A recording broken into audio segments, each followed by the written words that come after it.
Nós estamos lendo do livro Krishna, escrito por Sua Divina Graça, A.C. Bhaktivedanta Swami Prabhupada. Capítulo 12. A morte do demônio Aghasura. Certa vez, o senhor quis ir de manhã cedo com todos os seus amigos vaqueirinhos para a floresta, onde deveriam reunir-se e almoçar. Logo que se levantou da cama, ele soprou um chifre de búfalo e convocou todos os seus amigos. Com os bezerros na frente, eles partiram para a floresta. Assim, o Sr. Krishna reuniu muitos de seus amigos. Cada qual estava equipado com cajado, flauta e chifre, bem como uma sacola de merenda, e cada um tomava conta de muitos bezerros. Todos os meninos pareciam muito felizes e contentes naquela excursão. Cada um deles, inclusive Krishna, cuidava dos seus próprios bezerros, à medida que os conduziam pelos diferentes pontos da floresta. Os meninos estavam completamente enfeitados, com várias espécies de adornos de ouro, e por causa de suas tendências brincalhonas, começaram a apanhar flores, folhas, ramos, penas de pavão e argila vermelha de diversos locais da floresta, e começaram a adornar-se de várias maneiras. Enquanto atravessavam a floresta, acontecia de um menino roubar o pacote de merenda de outro menino, passando para um terceiro. E quando o menino cujo pacote de merenda fora roubado ficava sabendo disso, tentava reavê-lo. Mas um menino jogava-o para outro. Esta brincadeira divertida acontecia entre os meninos, como um de seus passatempos infantis. Quando o Sr. Krishna adiantava-se para um lugar distante, para ver uma paisagem específica, os meninos atrás dele tentavam correr para alcançá-lo e serem os primeiros a tocá-lo. Assim, havia uma grande competição. Um dizia, "Vou lá tocar Krishna." E outro dizia, "Você não pode ir, eu vou tocar Krishna primeiro." Alguns deles tocavam suas flautas ou vibravam cornetas feitas de chifre de búfalo. Alguns deles seguiam alegremente os pavões e imitavam os sons onomatopeicos do cuco. Enquanto as aves voavam no céu, os meninos corriam atrás das sombras das aves no chão e tentavam seguir seu curso exato. Alguns iam ficar junto dos macacos e sentavam-se silenciosamente junto deles, e outros imitavam a dança dos pavões. Alguns pegavam os rabos dos macacos e brincavam com eles, e quando os macacos pulavam numa árvore, os meninos também seguiam. Quando o macaco mostrava sua cara e dentes, o menino imitava-o e mostrava os dentes ao macaco. Alguns dos meninos brincavam com as rãs da beira do Yamuna, e quando, assustadas, as rãs pulavam na água, os meninos logo mergulhavam atrás delas, e saíam da água quando viam as próprias sombras e ficavam imitando, fazendo caricaturas e rindo. Também costumavam ir até um poço vazio e gritar bem alto, e quando o eco voltava, eles o xingavam e riam. Como a Suprema Personalidade de Deus diz pessoalmente no Bhagavad Gita, os transcendentalistas o compreendem em diferentes proporções, como Brahman, Paramatma e Suprema Personalidade de Deus. Aqui, confirmando a mesma afirmação, o Sr. Krishna, que concede a realização Brahman ao impersonalista por meio de sua refulgência corporal, também dá prazer aos devotos como a Suprema Personalidade de Deus. Aqueles que se encontram sob o encanto da energia externa, Maya, consideram-no apenas um menino bonito. Mas ele deu prazer transcendental completo aos vaqueirinhos, que brincavam com ele. Só depois de terem acumulado grande quantidade de atividades piedosas, aqueles meninos foram promovidos à associação pessoal com a suprema personalidade de Deus. Quem pode avaliar a sorte transcendental dos residentes de Vrindavana? Eles viam pessoalmente a suprema personalidade de Deus, face a face, a quem muitos yogis não conseguem encontrar, mesmo depois de submeterem-se a severas austeridades, embora ele esteja situado em todos os corações. O Brahma Samhita também confirma o mesmo. Podemos procurar Krishna, a suprema personalidade de Deus, através das páginas dos Vedas e dos Upanishads, mas é difícil encontrá-lo nas Escrituras. Contudo, quem tiver a boa sorte de associar-se com um devoto, pode ver a suprema personalidade de Deus face a face. Depois de acumular atividades piedosas em muitas vidas anteriores, os vaqueirinhos estavam vendo Krishna face a face e brincando com ele como amigo. Não podiam entender que Krishna é a suprema personalidade de Deus, mas estavam brincando como amigos íntimos, que tinham amor intenso por ele. Quando o Sr. Krishna estava desfrutando seus passatempos infantis com seus amigos, um demônio, Aghasura, ficou muito impaciente. Ele não suportava ver Krishna brincando. Então apareceu diante dos meninos, pretendendo matá-los a todos. Este Aghasura era tão perigoso que até os moradores do céu tinham medo dele.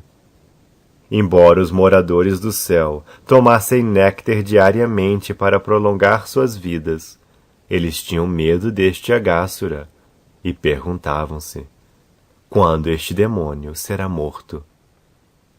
Esses seres celestiais costumavam beber néctar para ficarem imortais, mas de fato não confiavam em sua imortalidade.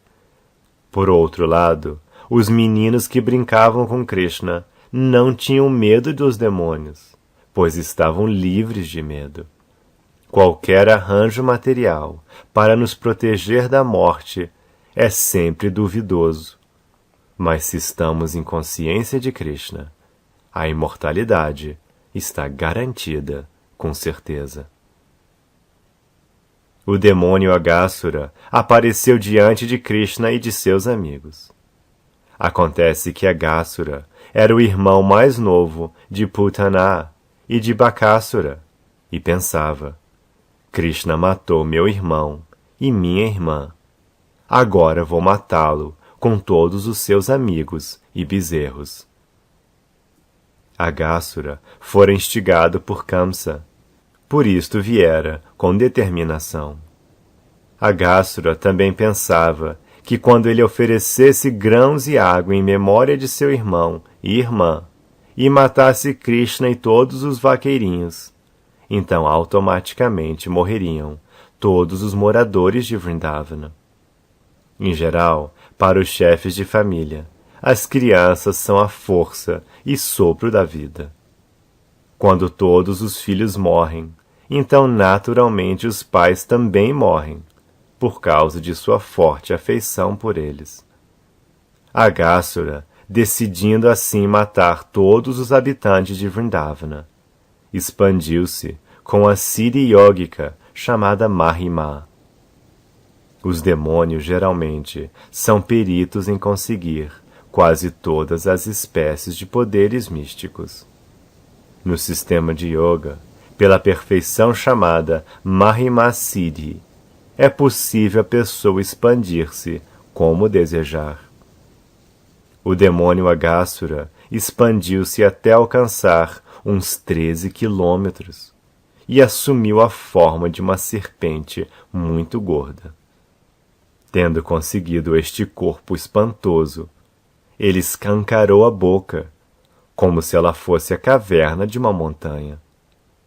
Desejando engolir logo todos os meninos, incluindo Krishna e Balarama, ele colocou-se no caminho. O demônio, em forma de uma grande serpente gorda, expandiu seus lábios da terra até o céu. Seu lábio inferior tocava o chão, e seu lábio superior tocava as nuvens. Suas mandíbulas pareciam uma grande caverna de montanha, sem limites, e seus dentes tinham precisamente o aspecto de picos de montanha. Sua língua parecia uma larga avenida, e respirava como um furacão. Seus olhos brilhavam como fogo. Primeiro, os meninos pensaram que o demônio era uma estátua, mas depois de examiná-lo, viram que parecia mais uma grande serpente deitada na estrada, com a boca escancarada. Os meninos começaram a falar entre si. Esta figura parece ser um grande animal, e está sentado nesta posição só para nos engolir a todos. Vejam só, não é uma grande serpente que abriu a boca para nos devorar a todos? Um deles disse: sim, o que você diz é verdade. O lábio superior deste animal parece bem a luz do sol, e seu lábio inferior é como o reflexo da luz vermelha do sol no chão. Caros amigos, olhem só para os lados direito e esquerdo da boca do animal.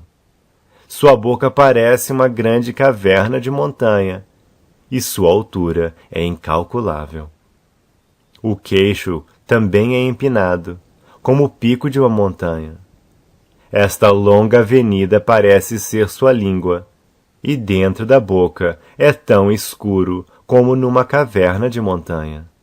O vento quente que está soprando como um furacão é sua respiração, e o mau cheiro de peixe que vem de sua boca é o cheiro de seus intestinos. Ainda continuando a falar entre si. Se entrássemos todos ao mesmo tempo na boca desta grande serpente, como seria possível ela nos engolir a todos?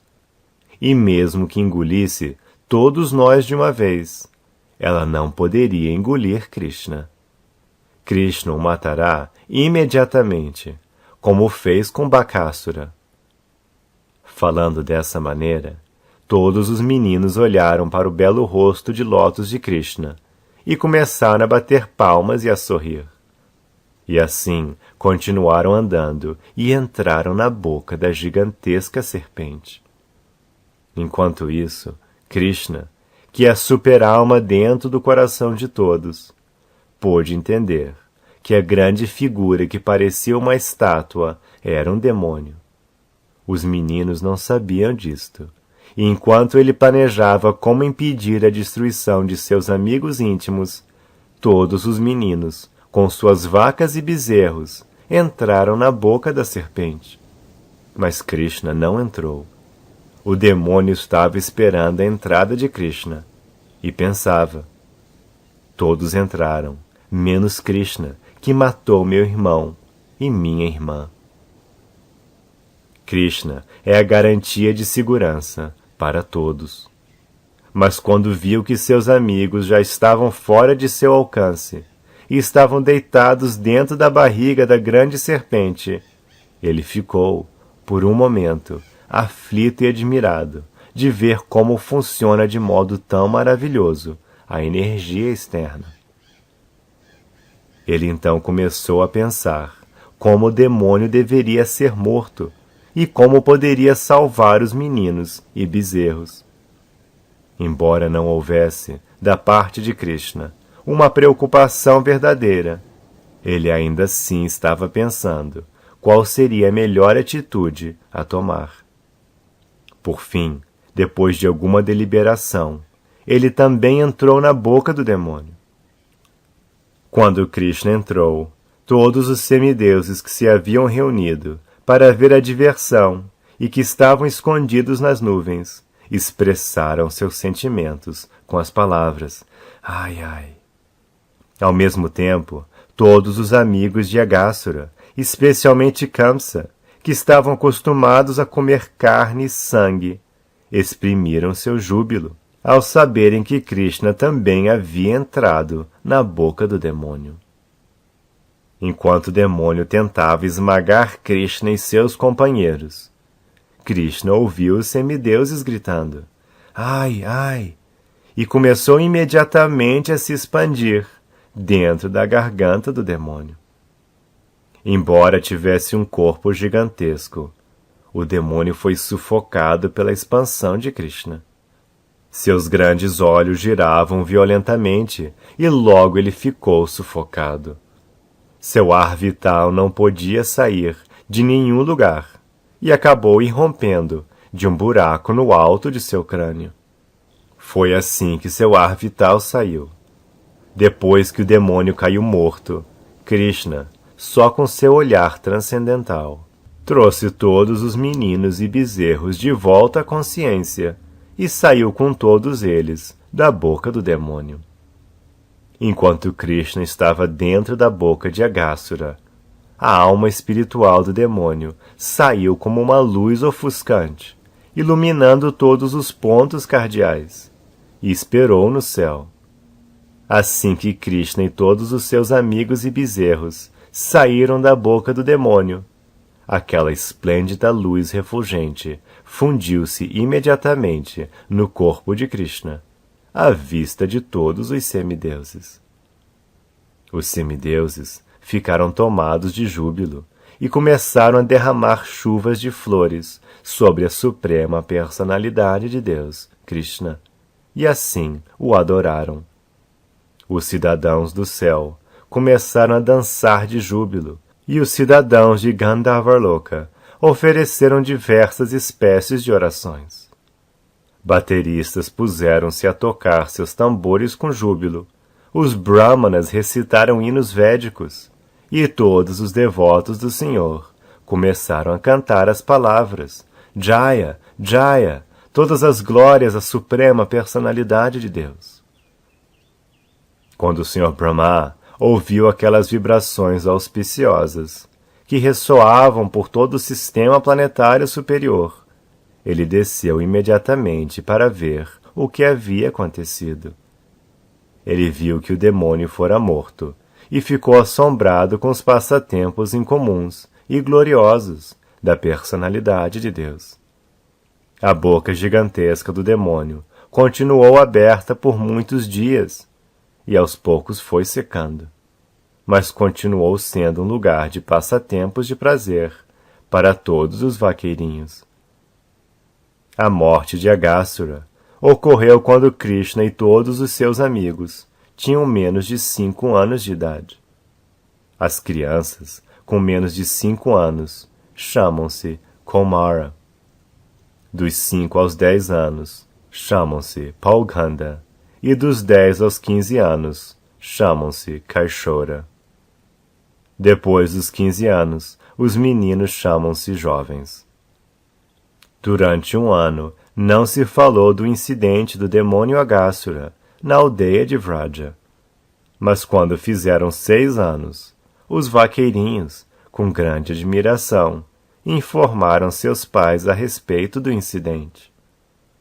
Para Sri Krishna, a suprema personalidade de Deus, que é muito maior do que semideuses tais como o Senhor Brahma, não é nada difícil dar a alguém a oportunidade de fundir-se em seu corpo eterno. Foi isto que ele concedeu a Agássura. Agássura foi certamente a entidade viva mais pecadora, e não é possível que o pecador se funda na existência da verdade absoluta. Mas neste caso particular, por Krishna ter entrado dentro do corpo de Agássura, o demônio purificou-se completamente de toda a reação pecaminosa. Pessoas que pensam constantemente na forma eterna do Senhor, quer sob o aspecto da deidade, quer sob o aspecto de uma forma mental, recebem como prêmio a meta transcendental de entrar no reino de Deus e de se associar com a suprema personalidade de Deus. Então, mal podemos imaginar a posição elevada de alguém como Aghasura, em cujo corpo a suprema personalidade de Deus, Krishna, entrou pessoalmente. Grandes sábios, meditadores e devotos conservam constantemente em seus corações a forma do Senhor, ou veem a forma da deidade do Senhor nos templos. Dessa maneira, eles ficam liberados de toda a contaminação material e, acabado o corpo, entram no reino de Deus. Esta perfeição é possível apenas por se conservar dentro da mente a forma do Senhor. Mas no caso de Aghasura, a suprema personalidade de Deus entrou pessoalmente. A posição de Aghasura era, portanto, maior do que a do devoto comum ou do maior dos yogis. Maharaj Parikshit, que ouvia os passatempos transcendentais do Sr. Krishna, que salvara sua vida quando este estava no ventre de sua mãe, ficou cada vez mais interessado em ouvir sobre ele. E assim o Maharaj fazia perguntas ao sábio Shukadeva Goswami, que recitava o Srimad Bhagavatam diante do rei. O rei Parikshit ficou um pouco espantado ao saber que a morte do demônio Aghasura não foi relatada por 1 ano, até que os meninos alcançassem a idade de Pauganda. Maharaj Parikshit estava muito curioso por saber sobre isto, pois ele tinha certeza de que tal incidente devia-se ao funcionamento das diferentes energias de Krishna. Em geral, os Kshatriyas, ou a classe administrativa, estão sempre ocupados com seus assuntos políticos e têm muita pouca oportunidade de ouvir sobre os passatempos transcendentais do Sr. Krishna. Mas enquanto Maharaj Parikshit estava ouvindo estes passatempos transcendentais, ele considerava-se muito afortunado, porque estava ouvindo de Shukadeva Goswami, a maior autoridade no Srimad Bhagavatam. Assim, sendo solicitado por Maharaj Parikshit, Shukadeva Goswami continuou a falar sobre os passatempos transcendentais do Sr. Krishna, com relação à sua forma, qualidade, fama e parafernália. Neste ponto, encerram-se os significados Bhaktivedanta do capítulo 12 de Krishna, intitulado A Morte do Demônio Aghasura.